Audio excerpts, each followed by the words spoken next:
Quiero hablar en esta mañana por algunos minutos sobre los falsos conceptos de madurez.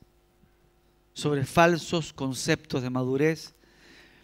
Amén. Vamos a hablar de un poco de vida cristiana, pero bajo el título Falsos conceptos de la madurez. Dentro de ello vamos a tocar también algunos puntos que creo que son importantes dentro del desarrollo de la madurez de la vida cristiana. Amén. Y espero esto también le ayude y nos ayude a poder caminar mejor, de una manera mucho más sólida en el camino del Evangelio de nuestro Señor y Salvador Jesucristo. Para ello quiero tomar el libro de los Efesios en el capítulo 4, versículo 12. Efesios capítulo 4, versículo 12, está ahí el pasaje de la palabra del Señor, en donde hablaremos de los falsos conceptos de madurez. Alabado es el nombre del Señor. Y este pasaje es clave porque habla de los ministerios que Cristo estableció y para qué los estableció el Señor. Y para ello nos ponemos de pie para dar lectura a este pasaje, Efesios 4, verso 12, en el nombre del Padre, Hijo y Espíritu Santo.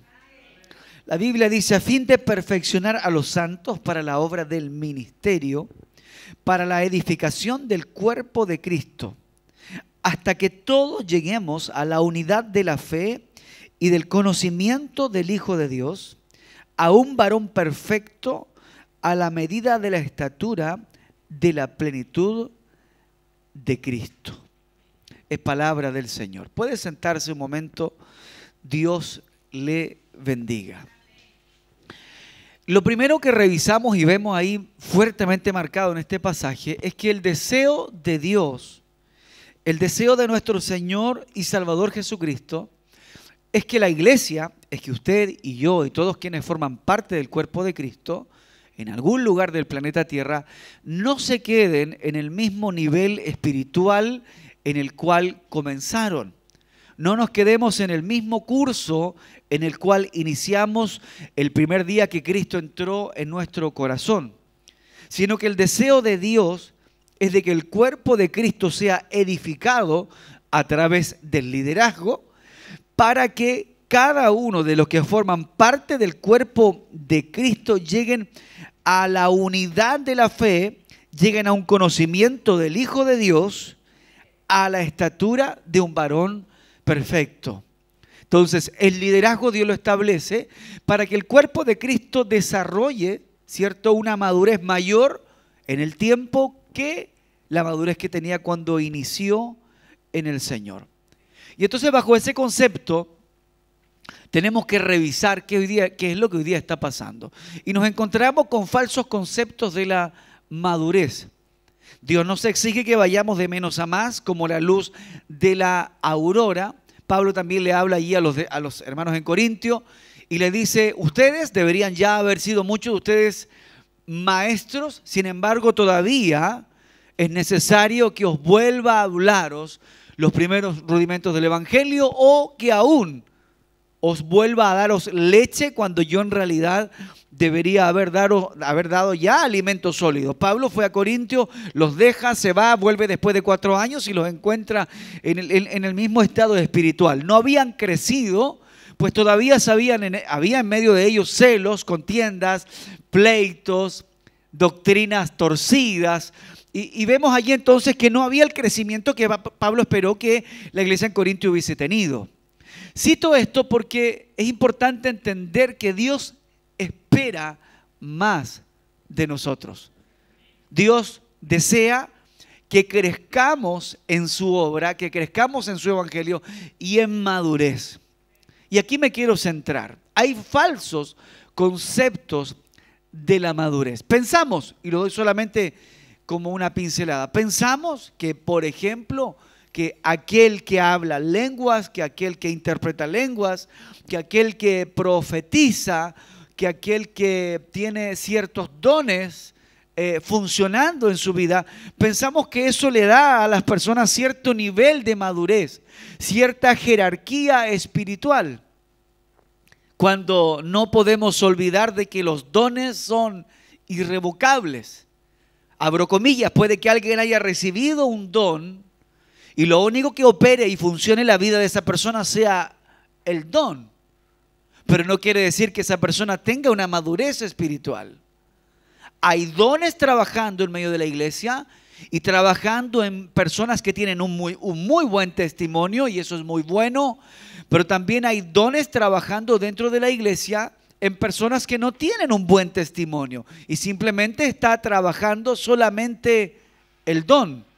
Y allí es cuando vemos entonces un falso concepto de madurez, porque pensamos que porque alguien danzó es maduro, cuando realmente no es maduro. Pensamos que alguien, porque tiene un don en alguna área, usted lo ve predicando, por ejemplo, y predica muy bien, tiene el don de la palabra y una gracia de Dios, y usted lo ve haciendo evangelismo en una calle, y usted dice, esta persona es madura, porque predica bien. Pero en realidad no es madura, porque hay otras cosas, áreas que todavía no se han desarrollado. Yo recuerdo hace unos, estamos en el 2021, ¿cierto? Ya hará unos 9 años atrás, conocí a una pareja en la iglesia, ya no está con nosotros, y conocí a una pareja en la iglesia, y nos acompañaron un día a predicar, y entonces, esto lo cuento solamente como una experiencia y como un testimonio. Y entonces nos acompañan a predicar y le toca predicar al varón. Y el varón tenía un mensaje que daba gusto escuchar. Era algo bien lindo, bien especial. La gracia con la que él ministraba tenía como ese aire medio puertorriqueño para ministrar. Y entonces llamaba la atención de la gente y la gente escuchaba el mensaje y era algo bien especial escucharlo predicar. Y cualquiera que lo escuchase diría, este hombre es un hombre de Dios, este hombre tiene una madurez en el Señor, este hombre es una persona que conoce mucho del Señor, ha tenido experiencias con Dios. Era la opinión al verlo. Y claro, se opinaba de él por cómo ministraba. Pero después de eso, nosotros nos enteramos que esta persona tenía una adicción fuertemente a la pasta base y que estaba luchando con eso.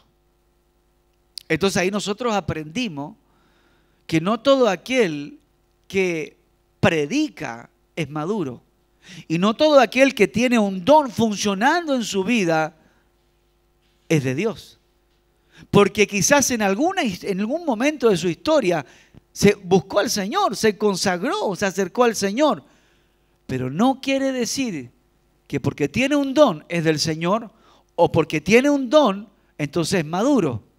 No es así. Muchas veces simplemente solo el don que está funcionando en esa persona. Entonces, dentro de estos falsos conceptos de madurez tenemos que entender esto. Ahora, el Señor quiere llevar a la iglesia a una madurez mucho mayor, a un entender profundo de lo que es verdaderamente el Evangelio, porque eso es lo que te va a mantener parado en los momentos difíciles. El entender en una profundidad mucho más grande el Evangelio de lo que nosotros simplemente conocemos. El Evangelio que se le predica a la gente: ven a Cristo, el Señor te va a ayudar, ven a Cristo, el Señor te va a sanar, ven a Cristo, Dios te va a dar un esposo, ven a Cristo, Dios te va a dar una esposa, ven a Cristo, Dios te va a prosperar, Dios te va a dar un montón de cosas. Y claro, y todo eso es verdad, y lo hemos enseñado muchas veces. Hay una bendición que es bíblica, eso es una realidad. Pero eso es una parte del Evangelio. La gente también tiene que aprender lo que significa servir a Dios en escasez. La gente tiene que aprender lo que significa también servir a Dios en enfermedad. La gente debe aprender también lo que es servir a Dios en medio del desierto y de la oscuridad de la noche. A veces pensamos, por ejemplo, también dentro de estos conceptos o falsos conceptos de madurez, pensamos que cuando algo nos va mal en la vida, nosotros decimos, no es la voluntad de Dios. ¿Cuántos lo han dicho alguna vez? me fue mal en esto. No era la voluntad del Señor. Así dicen algunos. ¿Verdad que sí? Otros dicen, me fue bien. Estoy en la voluntad del Señor. De repente usted tiene algo y alguien le dice, me alegro por su bendición. Dios lo bendijo. Cuando quizás lo compraste, hiciste algo vendiendo droga, no sé. Estoy dando un ejemplo. Entonces a veces pensamos dentro de estos falsos conceptos de la madurez que cuando te va bien, entonces Dios está contigo, y cuando te va mal, Dios no está contigo. Yo quiero ir marcando esto porque es importante.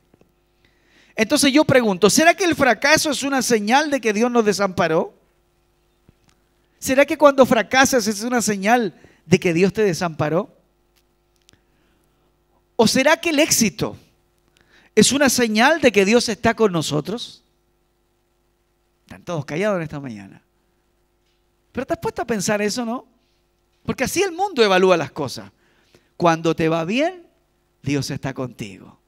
Y cuando te va mal, muchos dicen, Dios me desamparó. ¿Será que es la forma como podemos medir la realidad de la vida en Cristo? ¿Cómo medimos, por ejemplo, el respaldo de Dios? ¿Cómo medimos el respaldo de Dios? ¿Cómo medimos el respaldo de Dios? ¿Cómo sabemos si Dios nos está respaldando? ¿Cómo sabemos si es Dios que nos está bendiciendo o Dios nos dejó? ¿Cómo medimos eso? Es verdad que muchos en la Biblia enfrentaron diferentes escenarios. Pero la única forma de poder saber todo esto que yo te acabo de preguntar es revisando la misma fuente de la palabra. La forma de saber si el fracaso es una señal de que Dios te desamparó y el éxito es una señal que Dios está contigo. ¿Y cómo saber si es que Dios te está respaldando? La única manera es revisando la Biblia. Es revisando la palabra del Señor. Y es verdad entonces que muchos en la Biblia fracasaron por distintas razones. Por ejemplo, solamente como ilustración para entenderlo. Muchos fracasaron en la Biblia, por ejemplo, por la falta de fe. Por la falta de fe. Tenemos allí a uno, por ejemplo, llamado Pedro. ¿Cuántos han escuchado de Pedro? El texto de Pedro en Mateo capítulo 14, versículo 28 dice, entonces Pedro le respondió, Señor, si eres tú, ordena que yo vaya a ti sobre el agua. Verso 29 de Mateo 14 dice, y Jesús le dijo, ven, dijo Jesús. Pedro entonces baja de la barca y comenzó a caminar sobre el agua en dirección a Jesús. Verso 30. Pero al notar la fuerza del viento tuvo miedo y como poco a poco comenzó a hundirse. Y Pedro en ese momento gritó y dijo, Señor, sálvame. Verso 31. Al momento Jesús le tomó de la mano y le dijo, ¿por qué no tuviste fe? Ahora, el concepto dice, ¿qué poca fe tienes? ¿Por qué dudaste? Si yo voy a la escena y voy al contexto de Pedro, Pedro iba caminando sobre el agua, pero fracasó en su intento. ¿Por qué? Porque tuvo poca fe. Y entonces alguien puede decir, hablando de este concepto o de estos falsos conceptos de la madurez, alguien puede decir, bueno, porque no tiene fe fracasó. Cuidado. No tome todavía una determinación. Vamos a otro punto. Entonces, algunos, dejo claro ese punto, algunos en la Biblia, por su falta de fe, fracasaron. De acuerdo a las palabras que Jesús le dice a Pedro, ¿por qué no tuviste fe? ¿Por qué dudaste? Dejemos ahí ese punto, luego lo cerramos. Ahora, otros fracasaron en la Biblia por la falta de santidad, como lo hizo Israel cuando tomó del anatema en Josué capítulo 7, versículo 13. Cuando Dios le dice a Josué, en Josué 7:13, levántate y santifica al pueblo y di, santificaos para mañana porque Jehová, el Dios de Israel, dice así, anatema hay en medio de ti, Israel. No podrás hacer frente a tus enemigos hasta que hayas quitado el anatema de en medio de vosotros. Podemos decir entonces también que no solamente la falta de fe puede traer el fracaso a tu vida, sino que también la escasez o la carencia de santidad. ¿Verdad? Ahí se nos va abriendo un poquito el abanico, pero no se me pierda. La falta de santidad y el haber tomado del anatema el pueblo de Israel provoca, ¿cierto?, que ellos tuviesen pérdida, que ellos no hubiesen conquistado a los de Jai. Venían de la conquista de Jericó, pero luego pierden con los de Jai, sencillamente porque no había santidad en el pueblo. Y Dios le dice, para que yo les ayude, ustedes deben santificarse. Entonces la Biblia nos muestra que por la falta de fe y por la falta de santidad, algunos han fracasado. Otros en la Biblia han fracasado por la falta de obediencia, como fue el caso, ¿cierto?, en Génesis capítulo 3 de Adán y de Eva. Quiero leer este contexto porque me parece interesante. Y dice, y la serpiente era más astuta que todos los animales salvajes que Dios el Señor había creado. Y le preguntó a la mujer, ¿así que Dios ha dicho que no coman del fruto de ningún árbol del jardín? Y la mujer le contestó, podemos comer del fruto de cualquier árbol, menos del árbol que está en medio del jardín. Dios nos ha dicho que no debemos comer ni tocar fruto de ese árbol, porque si lo hacemos, moriremos, le dice Eva a la serpiente. Pero la serpiente le dice en Génesis capítulo 3, versículo 4 a la mujer, no es cierto, no morirán. Dios sabe muy bien que cuando ustedes coman del fruto de ese árbol, podrán saber lo que es bueno y lo que es malo. Y que entonces serán, le dice la serpiente a Eva, como Dios. La mujer vio que el fruto del árbol, Eva vio que el fruto del árbol era hermoso y le dieron ganas de comerlo y de llegar a tener entendimiento. Así que cortó uno de los frutos y se lo comió. Luego le dio a su esposo y él también lo comió. Y en ese momento se les abrieron los ojos y los dos se dieron cuenta de que estaban desnudos. Entonces cosieron hojas de higuera y se cubrieron con ellas. Verso 8 dice, el hombre y su mujer escucharon que Dios, el Señor, andaba por el jardín a la hora en que soplaba el viento de la tarde y corrieron a esconderse de él entre los árboles del jardín. Pero Dios, el Señor, llamó al hombre y le preguntó, ¿dónde estás? El hombre contestó, escuché que andabas por el jardín y tuve miedo, le dijo Adán al Señor, porque estoy desnudo, por eso me escondí. Entonces Dios le preguntó a Adán en el verso 11, ¿y quién te ha dicho que estás desnudo? ¿Acaso has comido del fruto del árbol del que te dije que no comieras? El hombre contestó, la mujer que me diste por compañera me dio de ese fruto y yo lo comí. Entonces Dios el Señor le preguntó a la mujer, ¿por qué lo hiciste? Y ella respondió, la serpiente me engañó y por eso comí del fruto. Entonces Dios el Señor dijo a la serpiente, por esto que has hecho, maldita serás entre todas las demás animales y desde hoy en adelante caminarás arrastrándote y comerás tierra y haré que tú y la mujer sean enemigas. Lo mismo que tu descendencia y su descendencia te aplastará la cabeza y tú le morderás el talón. Y la mujer dijo, y a la mujer le dijo, aumentaré tus dolores cuando tengas hijo y con dolor darás a luz, pero tu deseo te llevará a tu marido y él tendrá autoridad sobre ti. Y al hombre le dice el Señor en el 17, como le hiciste caso a la mujer y comiste del fruto del árbol del que te dije no comieras, ahora la tierra va a estar bajo maldición por tu culpa. Con duro trabajo la harás producir tu alimento durante toda tu vida.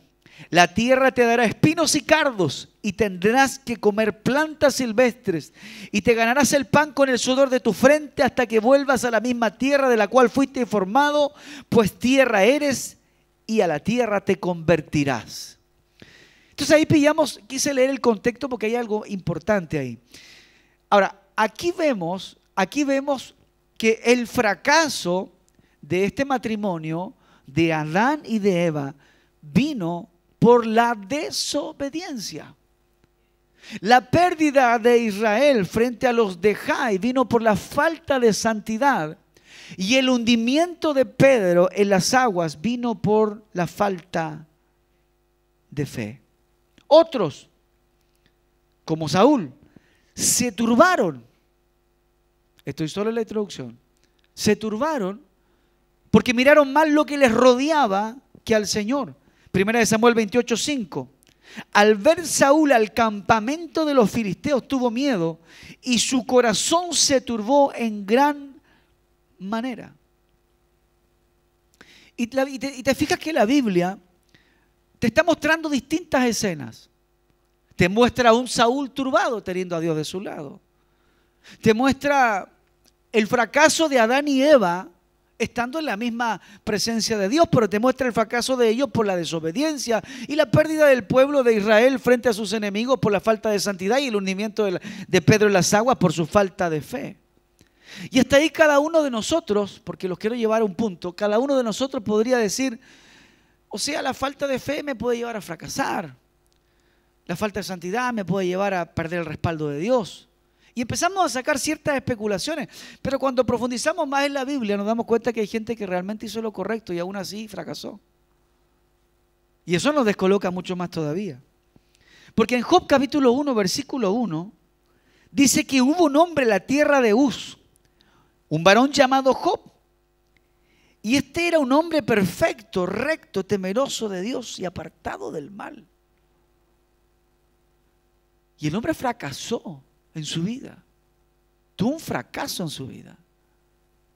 El temor que temía, dice, me sobrevino. Vino un montón de calamidades. Los que han leído la historia de Job saben todo lo que al hombre le sucedió.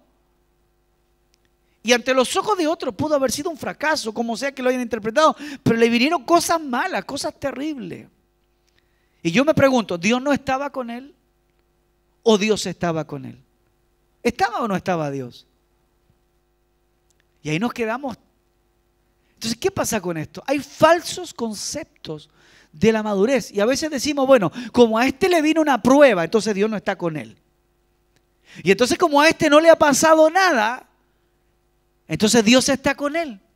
Y como este está sano, entonces Dios está con él porque Dios le está dando salud. Y este otro que está enfermo, Dios lo abandonó. Y nos vamos creando falsos conceptos de la madurez cuando realmente en Dios no funciona así. Bendito es el nombre del Señor. Ahora, resumiendo, tener el respaldo de Dios no quiere decir que todo siempre debe estar en calma. Tener el respaldo de Dios no quiere decir que nunca nos vayamos a caer. Tener el respaldo de Dios no significa que siempre te vaya a ir bien en todas las áreas de tu vida y que vayas a ser un hombre o una mujer exitosa siempre. No podemos decir que no tenemos el respaldo de Dios si hoy estás viviendo debajo de un puente o simplemente tienes un pedazo de pan en tu mesa. Y este concepto es el que Dios quiere cambiar en el corazón de la iglesia. Y esto se adquiere a través de la madurez, a través de la relación, de las experiencias en Dios. Me acuerdo lo que dice Proverbios, es mejor un bocado de pan seco que abundancia, ¿cierto?, de comida en un hogar de pleitos y de contiendas. Y entonces allí te vas dando cuenta que Dios también está en donde hay poco. Y si hoy tienes poco, no quiere decir que Dios no esté contigo. Y es lo que de alguna forma Dios quiere ir cambiando en la mentalidad de la iglesia. Porque a veces alguien dice, oh, ¿cómo lo ha bendecido el Señor? Oh, no, mira, Dios a este lo dejó porque ya tiene los zapatos rotos. Entonces, ya Dios dejó a este, qué rato. ¿Y quién te dijo que Dios está contigo por si tienes zapato o no tienes zapato? O si vives en una gran casa o estás debajo de un puente. ¿Quién dijo que Dios medía el éxito o el fracaso por eso? Bendito es el nombre del Señor. Tener el respaldo de Dios quiere decir que en tus momentos oscuros Dios estará contigo. No quiere decir que no habrá momentos oscuros, sino que en los momentos oscuros Dios estará contigo. En los momentos de debilidad, tener el respaldo de Dios significa que Dios será tu fuerza.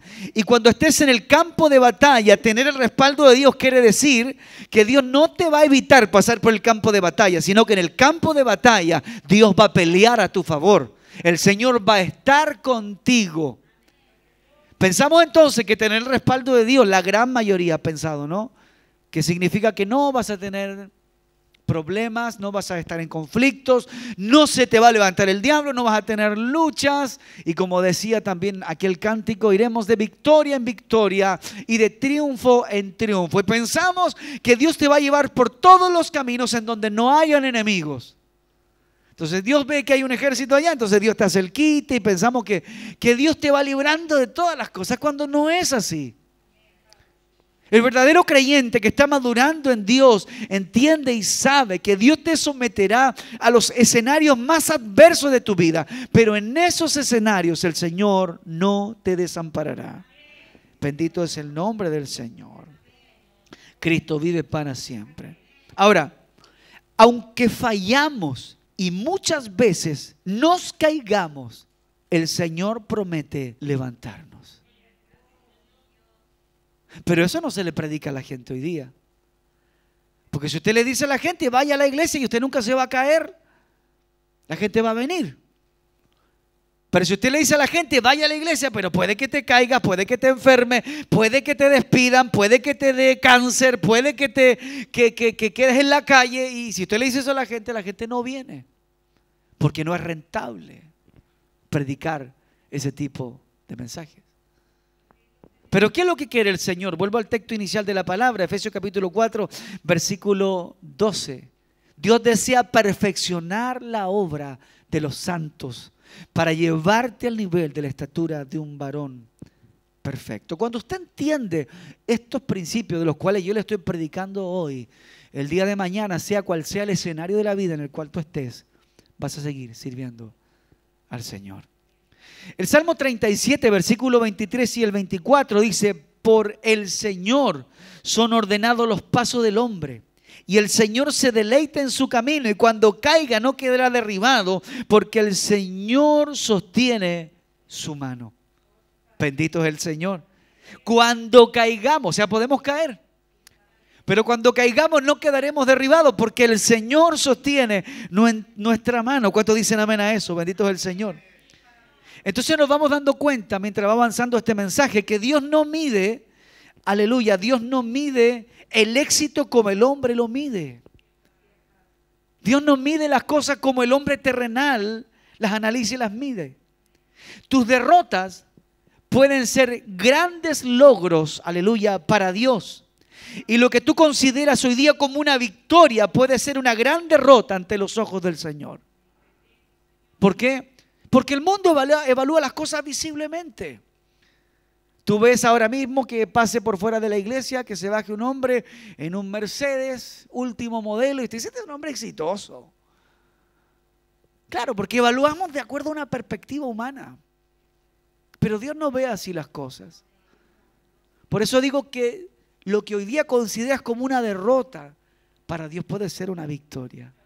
Y lo que tú consideras verdadero éxito en tu vida puede que sea una derrota ante los ojos del Señor. Bendito es el nombre del Señor. Ahora, no todo lo malo es malo. No todo lo malo es malo. Cuando nosotros miramos la historia de Job, si bien es cierto, fue muy terrible lo que él vivió.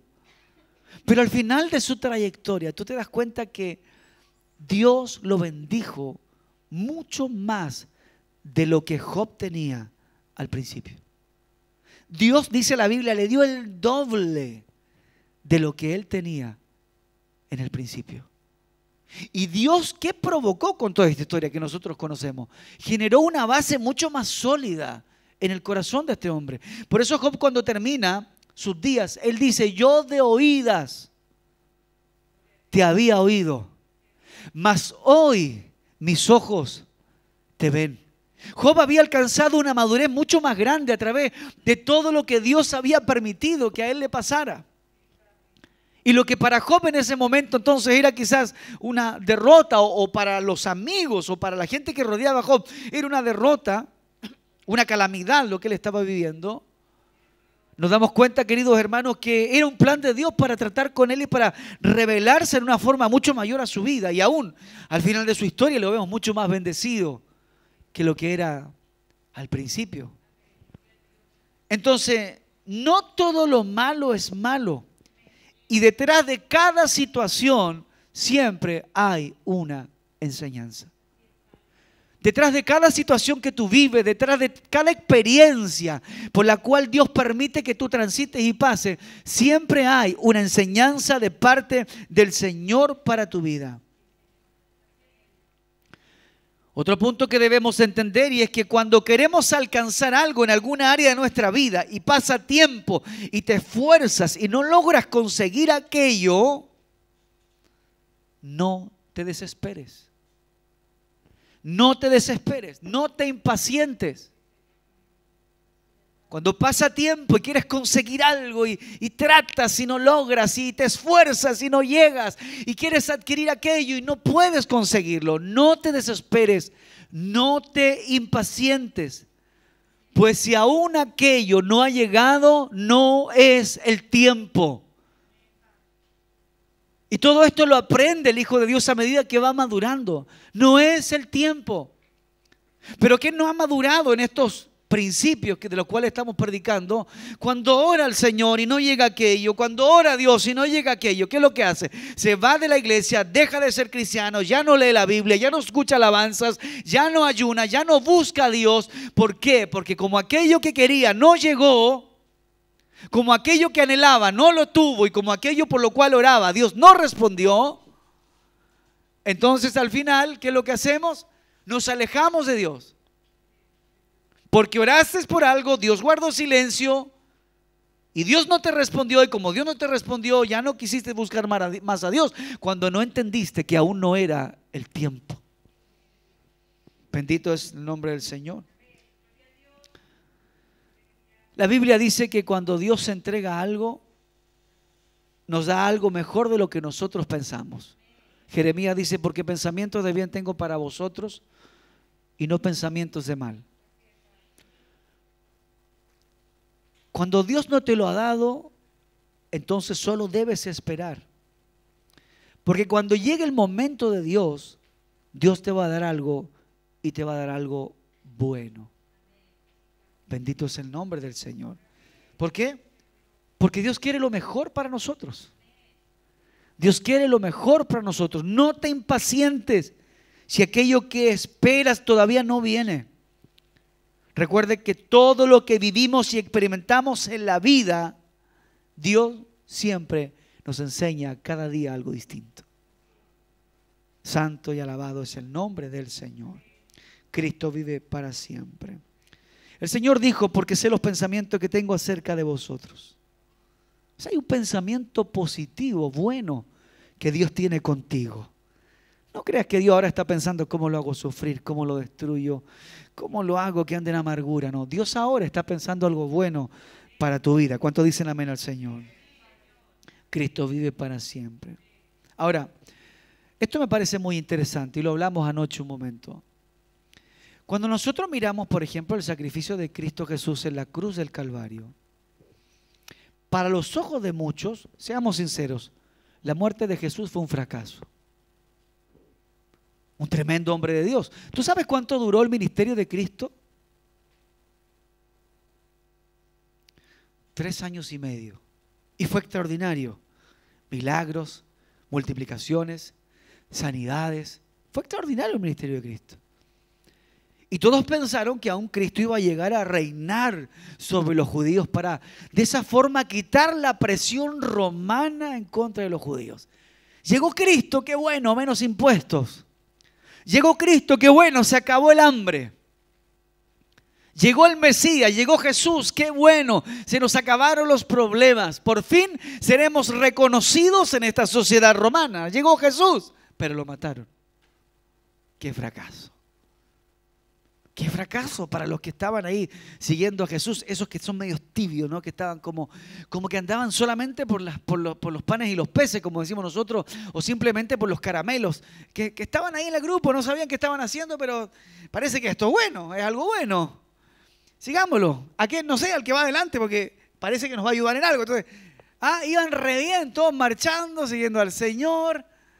No tenían clara la película, no sabían por dónde iban, pero iban siguiendo al Señor. Y de repente a Jesús lo matan, lo crucifican, lo arrestan, lo clavan en un madero y ahí a esto se les cayó el muro, al mundo. Fracasó. Bueno, fracasó. Para los ojos de muchos, La muerte de Jesús en el Calvario fue un fracaso. Pero para los ojos de aquellos que realmente entendieron lo que estaba pasando, fue una gran victoria. Entonces, no todo lo que ves con tus ojos es malo. No todo lo que nos está pasando es malo. Hay un plan de Dios con eso. Bendito es el nombre del Señor. Alguien dijo por allí, todos se enfrentan al fracaso de una forma u otra, pero lo que realmente importa es cómo reaccionas frente al fracaso. Cuando nosotros miramos la historia bíblica, y no solo la historia bíblica, miramos la historia secular de hombres que fracasaron, pero gracias a esos fracasos tuvieron grandes logros. Te das cuenta que el fracaso es la oportunidad para volver a intentarlo. Te das cuenta que cuando algo no lo consigues, eso te da la oportunidad para volver a hacerlo de nuevo y para poder volver a hacerlo mejor. Alguien dijo por allí, bueno, traté de ponerme mi negocito, me puse una frutería y me fue mal, así que ya no lo intento más. Alguien dijo, el pastor dijo un día que había que hacer algo con las manos, así que me compré un cajón de tomate, me puse a vender tomate, no vendí nada, se pudrieron todo, no lo intento más. ¿Me entiende? El pastor dijo que había que trabajar, así que fui y saqué la licencia, saqué clase A2 y me puse a trabajar de taxi, de Uber, de colectivo. Me fue pésimo, voy a quemar la licencia. No, nada más con este rubro, no quiero saber nada más del auto. Hoy sí parece que me estoy hablándome yo. Siendo cristiano años atrás, muchos años, no me he ido del tema, hace muchos años atrás. Con mucho esfuerzo sacamos la clase A2, la licencia. Porque nos decían que los que manejaban colectivo en aquellos años, yo estoy hablando hace unos 15 años atrás, les iba bien. Entonces, en otra ciudad, no acá. Y entonces yo comencé a manejar colectivo y me acuerdo que me bajé molido, los pies me dolían, andaba perdido. Dije, no, yo no sirvo para esto. Y eso es lo que nos pasa y esa muchas veces es la actitud que tenemos cuando algo no nos resulta. Nos pusimos una vez a vender cojines con la pastora. No, fue pésimo. No sirvo para esto, decía yo. Y muchos piensan lo mismo. Dicen, no, ¿qué vamos a tener esto? ¿Qué vamos a hacer esto otro? Y al final no hacen nada. Y no ven que el fracaso es la manera como comienzas a trabajar las neuronas. Comienzas a pensar. Y yo leía sobre este personaje que se llama Thomas Alva Edison. Dice que Thomas Alva Edison, para lograr lo que consiguió, tuvo que pasar por una gran cantidad de intentos fallidos, dice la historia, y pruebas. De hecho, para que Thomas Alva Edison, hay una contradicción, ¿no? Pero cada uno ahí buscará si fue o no, pero el texto dice que para que Thomas Alva Edison pudiese crear la ampolleta, la bombilla, tuvo que intentar más de 1000 veces. Más de 1000 veces. Porfiado el hombre. Me imagino yo, trató una vez, falló. Trató otra vez, falló. Ya, tratar 100 veces y fallar 100 veces es harto, pero fallar 1000 veces, porfiado el hombre. Y dice que un día se le acerca a uno de sus estudiantes y le dice, tengo una pregunta, le dice. Le preguntaron, ¿usted no se desanimó frente a tantos fracasos? Fracasaste 1000 veces antes de crear la bombilla eléctrica. Y Thomas Alva Edison dice, ¿fracasos? No es un fracaso. Aprendí 1000 maneras de cómo no hacer una bombilla eléctrica. Y eso me hace ruido. Porque como él interpreta esas caídas no como una caída, sino como una instancia de aprendizaje de cómo no hacer algo, de cómo no hacer lo que estaba haciendo. Hoy tuvo más experiencia, Tuvo más conocimiento que el que tenía en el día 1, pero a nosotros la iglesia, cuando algo nos sucede, decimos inmediatamente, no, no sirvo para esto, Dios no está conmigo, Dios me abandonó. ¿Y cómo que soy hijo de Dios? ¿Cómo que Dios es poderoso? ¿Cómo que Dios responde las oraciones cuando me ha ido pésimo? Y te das cuenta que lo malo que nos pasa lo miramos como algo malo y no vemos como la manera que Dios está usando para enseñarnos algo. Bendito es el nombre del Señor. Por lo tanto, no veas el fracaso visible como algo malo. Ve el fracaso entonces como una oportunidad para ser mejor. Las caídas son las oportunidades que Dios nos da para volver a levantarnos. Romanos 8:28, usted se lo sabe. ¿Sabe lo que dice Romanos 8:28? Dígalo conmigo. A los que aman a Dios, todas las cosas les ayudan a bien. ¿Cuántos consideran que el apóstol Pablo era de Dios o no era de Dios? ¿Era de Dios? La verdad, ¿era de Dios? Lo azotaron. ¿Era de Dios? Casi lo mataron cuando iba a Antioquía. ¿Era de Dios? El hombre iba en un barco, el barco casi se hizo pedazo. El hombre ya se veía que estaba muriendo, pero era de Dios. Perdió todo lo que iba en el barco con él, pero era de Dios. Pablo era de Dios, pero estaba enfermo. Le fue dado, dice la Biblia, un aguijón en su carne, pero Dios estaba con él.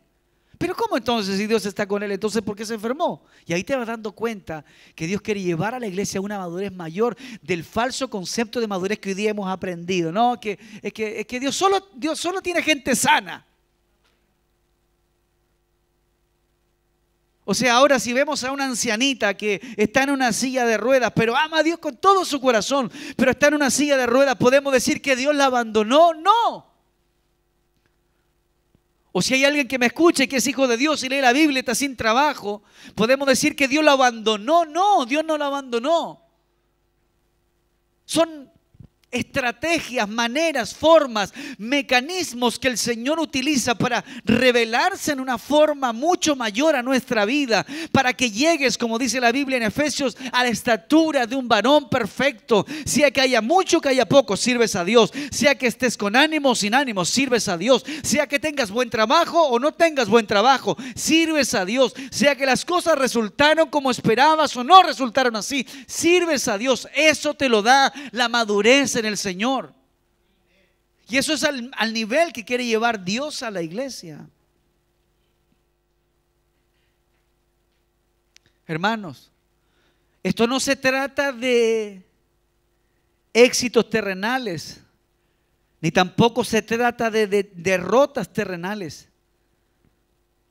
Se trata simplemente de vivir la vida que agrada a Dios. De vivir la vida que agrada a Dios. Y cuando usted entiende esto, entonces usted no va a andar por ahí en la vida dando palos de ciego y buscando lugares como tantos hermanos que yo conocí que buscaban, no, que, oye, vamos a la vigilia allá porque allá está el Señor y me entiende, y andan buscando como eso. Y por eso muchos, después de que se cerraron las iglesias para el tiempo de la pandemia, se descarriaron, porque se les cerró las cuatro paredes. Se les cerró el lugar donde había el ruido, cuando en realidad nosotros somos iglesia aquí y afuera. Se los dije la semana pasada. Somos iglesia en todo lugar y donde estemos, somos iglesia del Señor. Entonces el Señor está preocupado de que la iglesia cree en su vida pilares sólidos. Y cierro con lo que dice Romanos 14:8. ¿Sabe lo que dice por allí?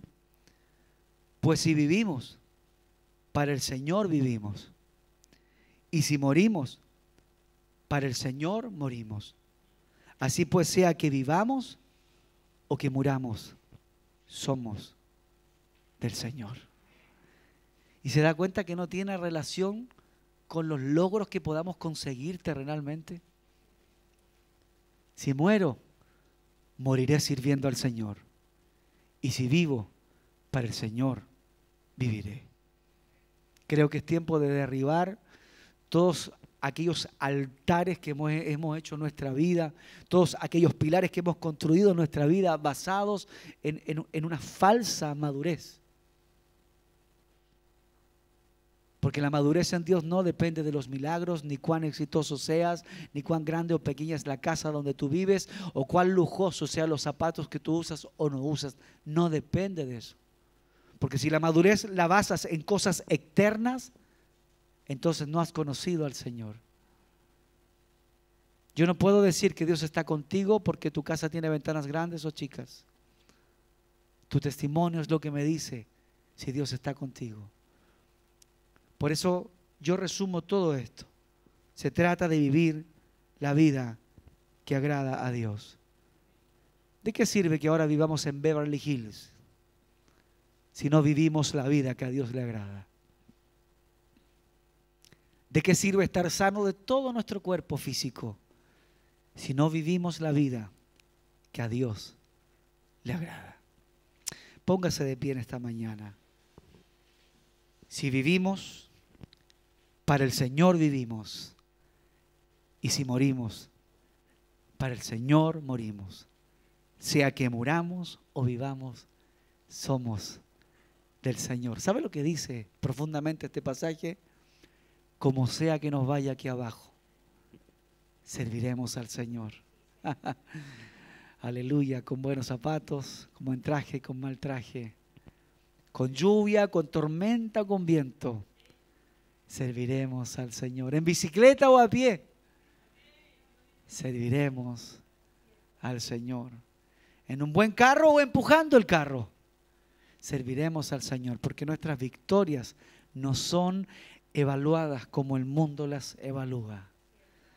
Padre, te damos gracias en esta hora, Señor, en el nombre de Jesús, por lo que hemos podido compartir de tu palabra, Señor. A veces, Señor, es fácil, Señor, criticar, juzgar y decir, bueno, a este hermano o a aquel le pasó esto porque no tuvo fe o porque no tuvo santidad o porque desobedeció o porque simplemente no confió en ti, Señor. Sin duda, Dios mío, tú nos enseñas a que debemos guardarnos para ti, a que debemos honrarte en todo lugar, a que debemos santificar nuestra vida. Tú nos enseñas a buscar tu reino, tú nos enseñas a alimentar nuestra fe por la palabra y a obedecerte a ti en todas las áreas de nuestra vida, Señor. Tú nos enseñas aquello. Pero no podemos decir, Señor, que porque hay una área en nuestra vida que no anda igual que la área de otra persona, no podemos decir que tú nos has abandonado, Señor, porque no es así. Porque lo que define el éxito o el fracaso en la vida de un creyente no son los logros terrenales, Señor. Simplemente es vivir la vida que a ti te agrada. Ayúdanos, Señor. Aleluya, a poder, Señor, vivir como creyentes dignos, Señor, de tu gloria. A vivir como hijos dignos, Señor, de tu presencia y de tu misericordia en esta tierra. Señor, yo no sé si a muchos de los que están aquí, Señor, los bendecirás en gran manera, Señor, porque solo tú lo sabes. Tú puedes hacer cosas tan gloriosas a través de tu iglesia. Tú puedes prosperarles, bendecirles espiritualmente, derramar dones, usarles para tu gloria, llevarlos a otras naciones, llenar su boca de tu palabra. Tú puedes hacer mucho con tu iglesia si así tú lo deseas. Pero, Señor, si así no lo haces, Señor, y si nunca salimos a otras naciones, y si visiblemente nunca somos reconocidos o importantes para otros, Señor, yo quiero vivir la vida que a ti te agrada. Porque esto no se trata de logros humanos. No se trata de la opinión que otros pueden tener de nosotros. Se trata de que yo viva y en mi casa se viva la vida que a ti te agrada. Padre, ayúdanos a entender esto, Señor. Ayúdanos, Señor, porque esto nos va a ayudar en este camino en el cual tú nos has puesto, Señor. Para que cuando vengan, Señor, los momentos difíciles, sepamos que tú no nos has abandonado porque vino un momento difícil. Y no midamos, Señor, de que si tú estás con nosotros porque me ha ido bien en alguna área. No, Señor. Debemos ver si es que la vida que yo vivo, si es que la vida que tu iglesia vive, es la vida que tú quieres que ellos vivan. Si están viviendo de acuerdo a tu palabra o no. Eso define si tú estás o no estás en un lugar. No son las luces, no son los flecos, no son las estructuras. Lo que da evidencia si tú estás en un lugar es la vida que viven aquellos que están en ese lugar. Ayúdanos a entender esto, Señor. Y trae madurez a nuestro corazón, a nuestra vida, a tu iglesia. Oh, Señor.